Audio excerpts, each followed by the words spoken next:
नमस्कार, आप देख रहे हैं कैपिटल टीवी बिहार का स्पेशल शो बिहार का चौसर और मैं हूं आपके साथ आत्मजा।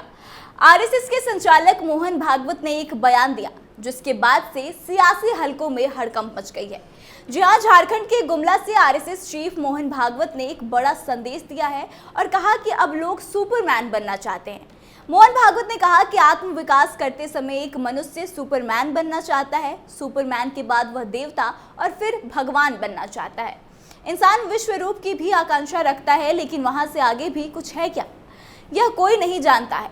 आरएसएस प्रमुख मोहन भागवत ने गुरुवार को झारखंड से जो बयान दिया उसके बहुत सारे सियासी मायने निकल रहे हैं। जी हां, जानकारों के अनुसार आरएसएस प्रमुख का यह बयान सीधे पीएम मोदी को लेकर था।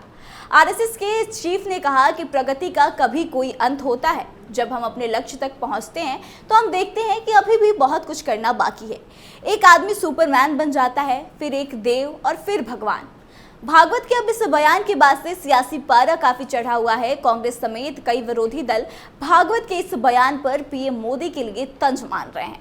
बता दें कि लोकसभा चुनाव के नतीजों के बाद भाजपा और आरएसएस के बीच तल्खी देखी जा रही है। एक चुनावी रैली के दौरान भाजपा के राष्ट्रीय अध्यक्ष जेपी नड्डा ने कहा कि भाजपा को अब आरएसएस की उतनी जरूरत नहीं।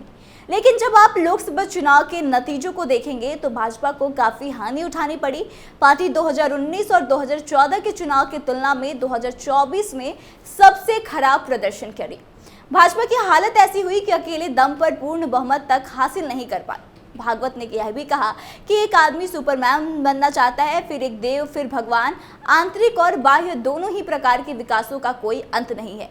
यह एक सतत प्रक्रिया है। बहुत कुछ किया जा चुका है, लेकिन अभी भी बहुत कुछ बाकी है। उन्होंने कहा कि लोगों को मानव जाति के कल्याण के लिए अथक प्रयास करना चाहिए, क्योंकि विकास और मानव महत्वाकांक्षा का कोई अंत नहीं।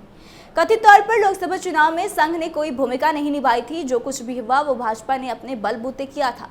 उत्तर प्रदेश की राजनीति में जो बड़े बदलाव की सुगबुगाहट दिख रही है वह सब संघ के इशारे पे ही हो रहा है। यूपी के सीएम योगी आदित्यनाथ संघ की पहली पसंद है। नरेंद्र मोदी का विकल्प तलाशने की कवायद भी चल रही है। संघ का निर्णय अंतिम होगा। नरेंद्र मोदी के विकल्प के रूप में जिन नामों की चर्चा चल रही है उनमें योगी आदित्यनाथ, नितिन गडकरी, शिवराज सिंह चौहान के नाम पर सबसे ज्यादा चर्चा चल रही है। ऐसे में अब संघ और भाजपा के बीच जो मनमुटाव दिख रही है उसके बाद से मोहन भागवत की तरफ से जो यह बयान दिया गया है यह कहीं ना कहीं पीएम मोदी पर निशाना साधा गया है और बताया गया है कि लोगों की इच्छाओं का कोई अंत नहीं होता। ऐसे ही नरेंद्र मोदी की इच्छाओं का कोई अंत नहीं है और वह भी भगवान बनने की कवायद में जुट चुके हैं। तो ऐसे में देखना दिलचस्प होगा कि आरएसएस के बिना भाजपा आने वाले वक्त में कितना बेहतर प्रदर्शन कर पाती है और यूपी के चुनाव में और या फिर यूपी की राजनीति में जितनी हलचल मची है वह कहां जाकर शांत होती है और किस पर भारी पड़ती है। लेकिन आप इस पूरे मामले को कैसे देखते हैं, कमेंट करके अपनी राय जरूर बताएं, वीडियो को शेयर करें और आगे की तमाम खबरों के लिए बने रहे हमारे साथ। देखते रहे कैपिटल टीवी बिहार। धन्यवाद।